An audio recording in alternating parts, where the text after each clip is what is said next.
They didn't take the 3-0, and this means that Team Liquid took over the number 2 spot in the standings. For Dignitas to claim the number 2, they had to win this without dropping a map. And on Battlefield of Eternity, Tricked just proved a little bit too strong. But outside of that series, Dignitas with a very good showing here once again, and very diverse strategies on top of that. Yeah, Dignitas really showing up in game number 2 and game number 3. We got to see Zelia on the Vikings. Even when a Tracer was picked up by Dignitas, you would assume that he'd be playing that hero, but no, Snitch showed off his Tracer gameplay. And that really kind of shouts out what's so great about Dignitas. They have 2 players on their team that feel like they could play any role between Snitch and Zelia. In pro esports, in pro Heroes of the Storm, it's definitely important to have at least some overlap in hero pool so that you can be a bit more flexible. Especially when we're talking about amateur teams, I would say the reverse is true, that you should focus more on a few core heroes. But if you're practicing this game 8 hours a day plus Hero League on top, then having overlap allows you to be more flexible during a draft and to adapt to situations. And that's something Dignitas has shown. Yep, they certainly have, man. And we are going to Cursed Hollow for game number 4. Dignitas with the map choice, as it looks like we're going to have Tricked taking first pick here. Do they go for their Arthas, or will it continue to be banned out? I would say there's a high chance Dignitas bans it out again. On this map, there's so many small little areas where a good Howling Blast can work out for you. But keep Abathur in mind. Abathur is a hero that we could see here too. And not only him, we have a chance of seeing the Vikings once more. So much, mostly Team Liquid has taken Vikings on Cursed Hollow, but they have great success with it, up to an extent where Nurok stated, well, once we got the Vikings, you know the game was over, Hazo is going to carry us to victory, so maybe Dignitas is going to try and give them a shot here too. What is that, 5 teams now that can play the Vikings here in Europe? You have Synergy, Team Liquid, Expert with ADRD, Dignitas here with Zelia, and I had one more floating around. Did I say Synergy already? I think you did, yeah. We have a few more that have played Vikings in the past, yeah. Or Fnatic, for example, but they haven't used that in quite some time. So that's one of the things I've been trying to talk about a bit earlier with just regional differences. Vikings have a much bigger role in Europe than they have in any other region, I feel. And it's never to an extent where they are super in the meta, but they're always there as a good pick on certain maps that can help. And you saw how difficult it was for Trick to deal with the Vikings in this game. The lingering presence, and Trick actually will just ban out the Vikings, so we will not be getting it here on Cursed Hollow. We will be getting Dahaka though, as Search Esport will take Dahaka as their first pick. Abathur banned out by Dignitas, so no specialist here. I mean, there's always one specialist still floating around, but we won't mention his name. You don't mention his name around Caldor. No, you don't. No, you don't. Okay, so we talk about globals once again. It's a big battleground, therefore Dahaka as an early pick is very strong. And in this case, Dignitas says, well, we start with the Anubarak. We have a very flexible tool on our hands with him. And also, we want to have a global ourselves. So let's pick up Falstad, take it from there. So Falstad being here, we will have the battle of the globals. Overall, Dignitas slightly gets the edge because of boss control being available for Falstad, but again, Dahaka can be an ever-looming presence that's constantly pushing in, and he has 3 health bars if a team fight ever does fully break out, and that's where Dahaka's strength is. He can just rotate in, have Essence set up, and go for the engage, and be very difficult to kill if he's not silenced or engaged upon when he goes for that burrow. Gul'dan Arthas. There we go.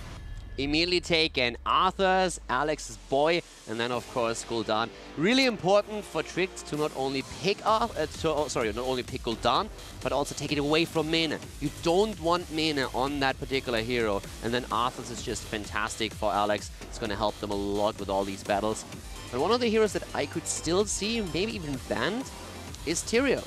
Since we have Jay on the Tyrael, we have shown great play on this map in particular, but also before. So if you pick a Tyrael here, the control you get over the boss spots in particular is very important for these fights. So it's one of the heroes that Trick might even ban. And if not, then Dignitas has a good chance of picking it up to make it a double frontline with Tyrael plus Anubarak. Yeah, Falstad, Tyrael, because if you don't ban out Tyrael, maybe you go for the Greymane, because that is one that we see pretty often from Dignitas on those Battleground as a ban, but at that point you might as well just go ahead and ban out the Tyrael so you can prevent that synergy and also prevent the boss control, which is going to be difficult for Church Esports. They have 2 tanks that can stand on it, but you can't stand on it when Holy Ground comes in. Genji! Ooh, Le Genju has now been banned out. Genji being banned out, and I would agree with you. I think both of the heroes, Greymane and Tyrael, are very strong here. Trick could definitely ban out a Greymane as well. Just simply saying, hey, he's too dangerous right now. He can jump on Gul'dan. We don't want that to happen, so let's get rid of him first. There's a few other heroes, of course, that you need to think about too. Li Ming, another hero. We've seen already Mena on Li Ming. Could play it here once again, so there's a lot for Trick to think about, but it seems like they are going more down towards the support path, trying to make sure Bakery doesn't get those Twilight Dreams in and also those fantastic roots that we've seen in the previous game.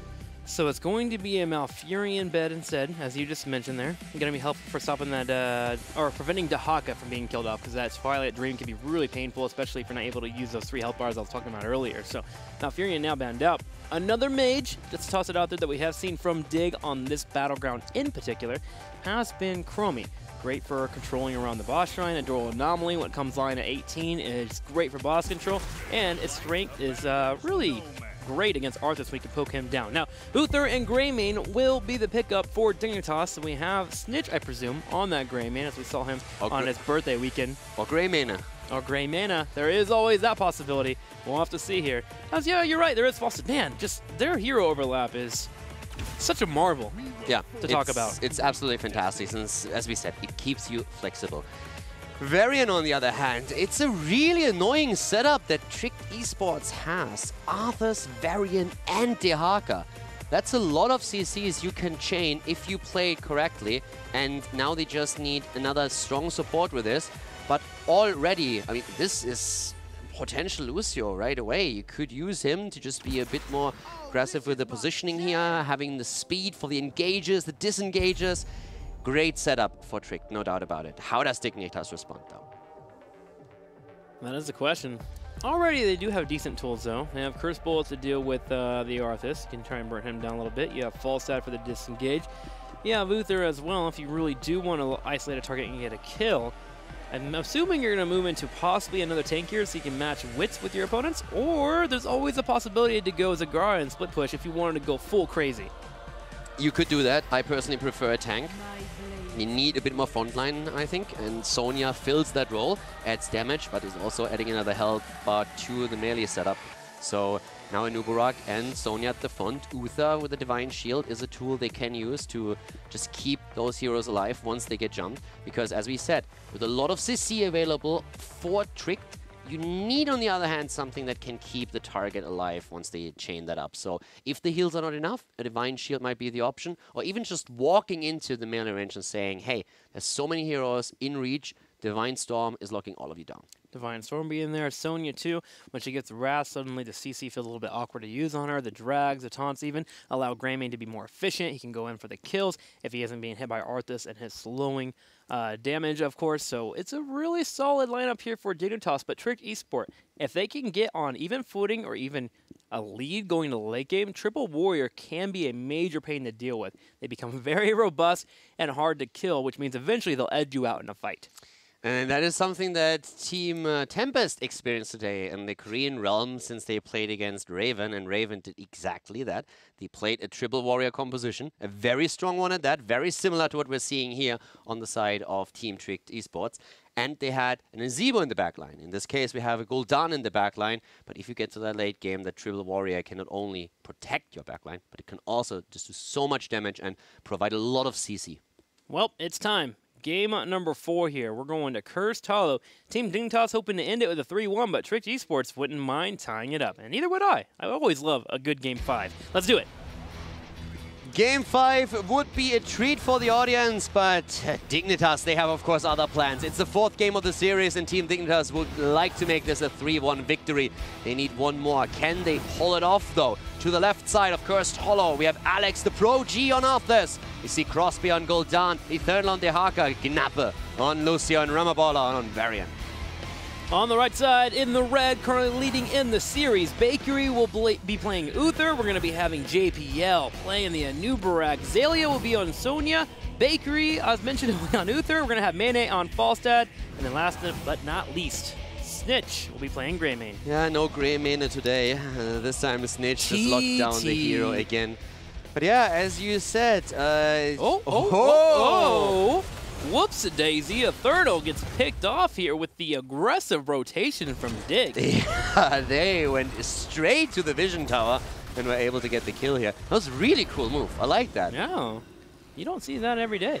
Yeah, it was a really well thought out thing. They're just saying, okay, we move up to the top with 4. We are banking our hopes on someone moving in, trying to grab vision, and we're going to jump on him with all the CC that we have. And even though the burrow was great, well timed, and dodging the Inobrak stun, it still resulted in the Haka dying. That it did. Dahaka will rotate to the bottom lane and try to stay even experience. That slight kill will give Dignitas a slight lead as they hit level 2. As Sonya was already in the bottom lane. That was a 4v1 engage that Dignitas did pull off. And now 3 in the top, Falstad in the middle. He can rotate in whenever he needs to. Yeah, Crosby also finding himself in a bit of trouble up against that try set up to the top lane. Knappe is, of course, going to be able to heal him up eventually, even tapping the well for now.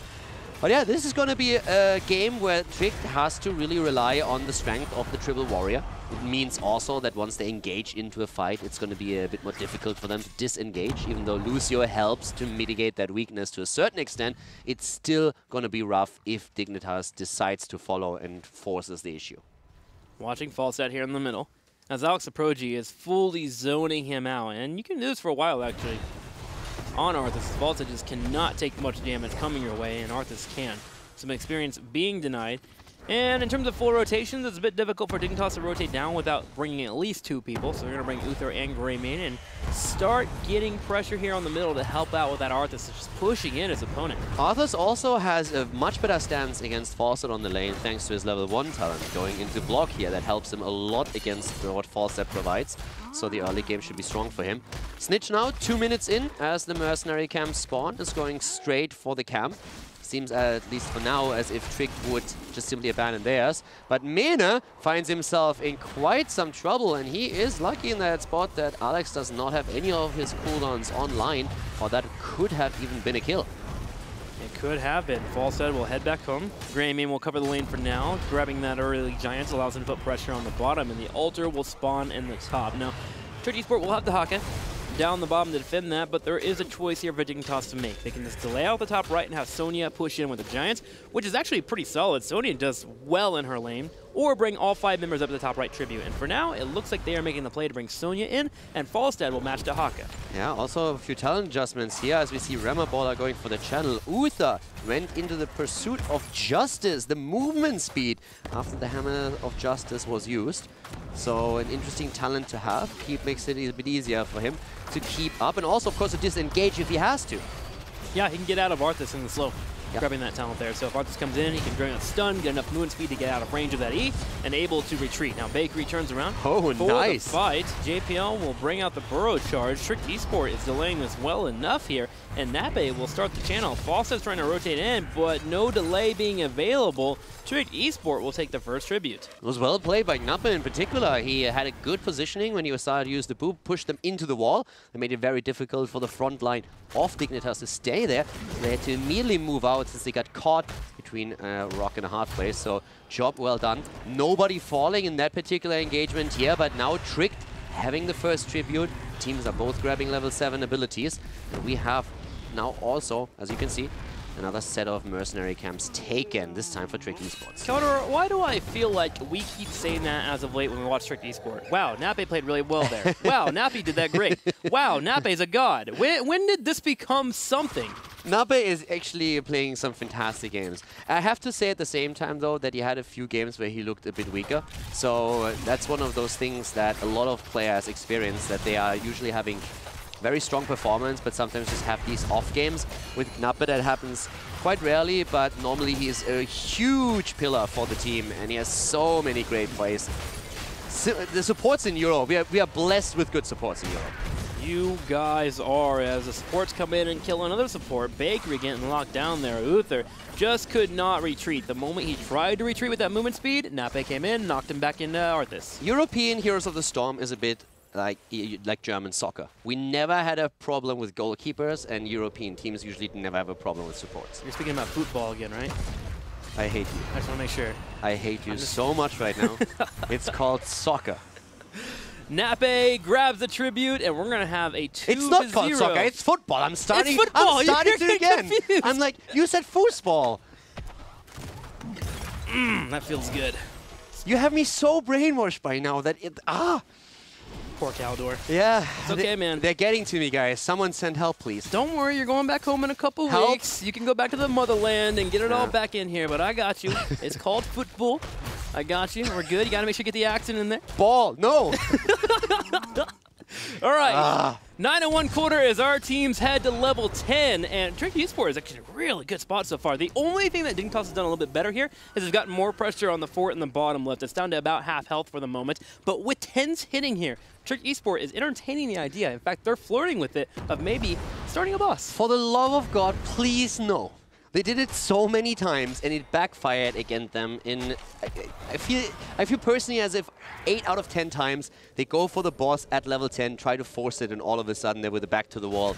The opponent sniffs it out and just hammers them in the ground. This time they don't do it because the opponent, Dignitas, is already too close to level 10 themselves. But here comes that fight. Horror fight being used after a taunt. They're going in. Cocoon is on the ground. Bakery trying to escape here. Needs to Divine Shield himself, but JPL is in trouble in the meantime. Howling Blast comes out. Bakery's low on health. He tries for a last-second heal, but it's not enough. He will be killed off and start to tap off his teammates, but Nape has started the channel, and this is looking like a curse. Yeah, this is looking like a curse for sure. Dignitas will have to deal with that pressure. Now, if anything for Tricked holds true throughout the season, they're going to win this map and then lose on the 5th one. That's usually what goes on with them. I suppose they want to break that cycle, I guess. But of course, they haven't even won the 4th map just yet. Just putting it in that they have a bit of a history making that happen against top 3 teams in Europe.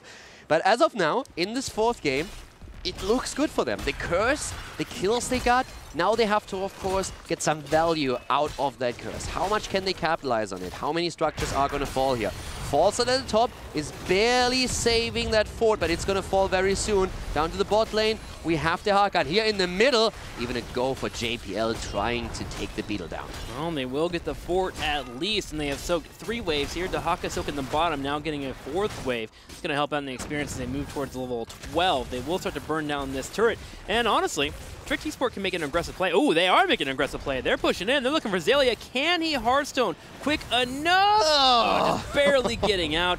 Zalia with the heads-up play. That kid, it's like his spider senses are always tingling. He sees it on the minimap. He sees the rotation might be happening. Uses it. All right, there comes the Horrify. Cocoon is on the ground. The curse is over, though. That Keep is starting to participate in the fight. Trick is trapped, but Falstad isn't here. Crosby, though, is down as Sonya just spears him to the ground. That is it for Gul'dan. Here's Falstad. It might be the end of also Variant in the backline. Yeah, but looking like it. He goes in. Can he get the final swap? Nope. Gonna have Greymane get out. Rimmer will finally fall. Trick Esports staying slightly too long and gets punished heavily as Dignitas rotate in, tie up the experience with those kills. I like how Falstad had to use the Mighty Gust there to save Greymane in that situation. That was a bit of a close call. Variant might have been able to get the kill.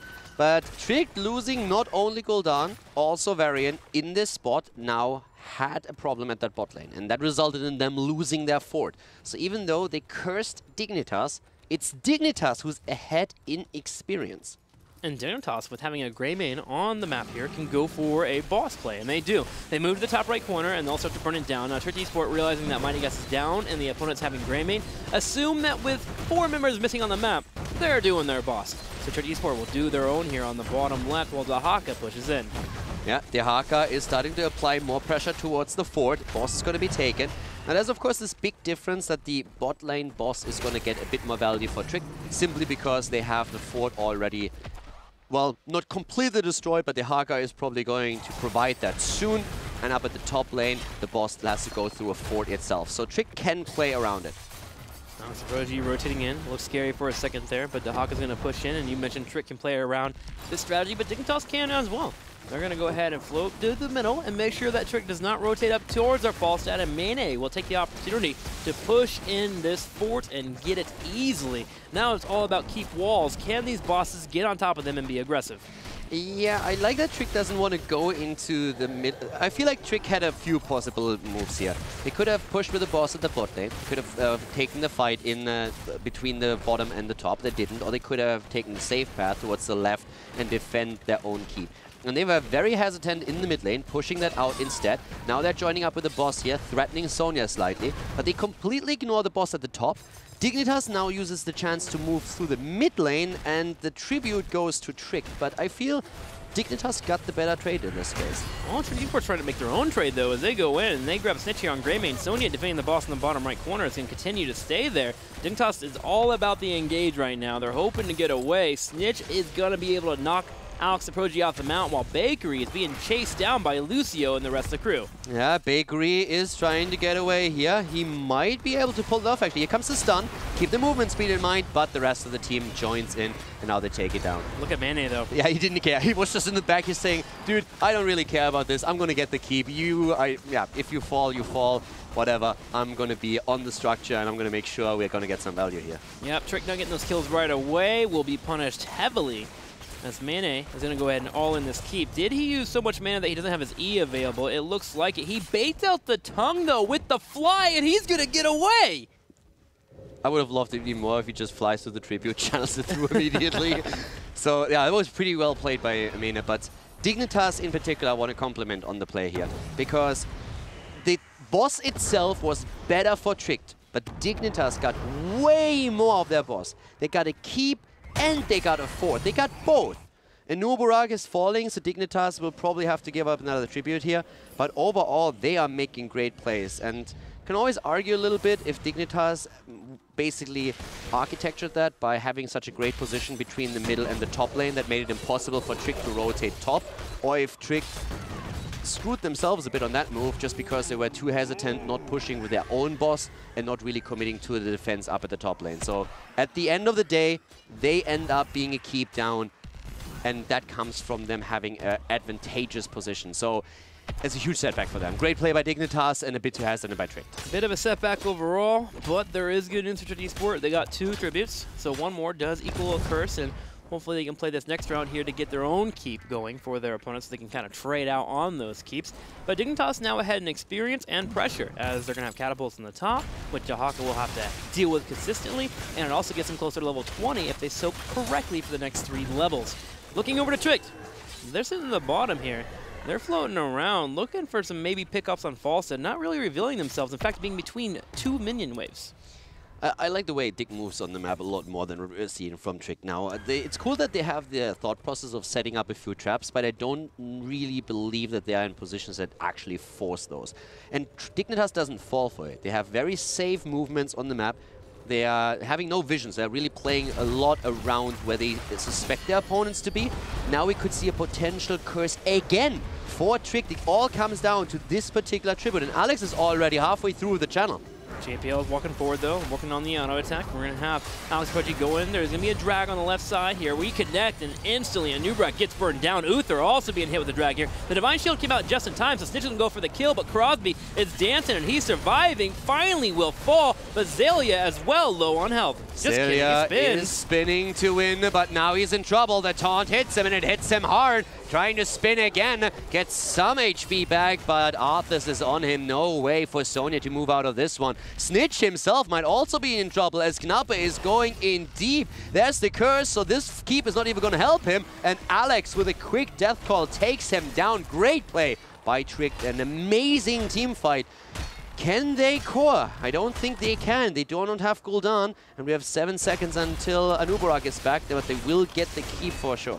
Falstad will have Mighty Gust in 10 seconds, so here's a Nuburak spawning here. We're going to see if the call has been made to go for it. They have 3 tanks moving in for the core. Do they have the DPS? Gust is up now. Nuburak is here, ready for the charge. And we're going to have the engage from Rimmer on the right side. They're looking at the core. They're barely scratching the armor. Sonya's up in 5 seconds. Well, maybe. There comes the Cocoon. That's a good tool that they have. The core is down to 80%, but it's going to be rough. Once again, here comes the jump. Varian is just annoying them so much and distracting them. The core is falling more and more. Zalia goes through. Alex is about to fall.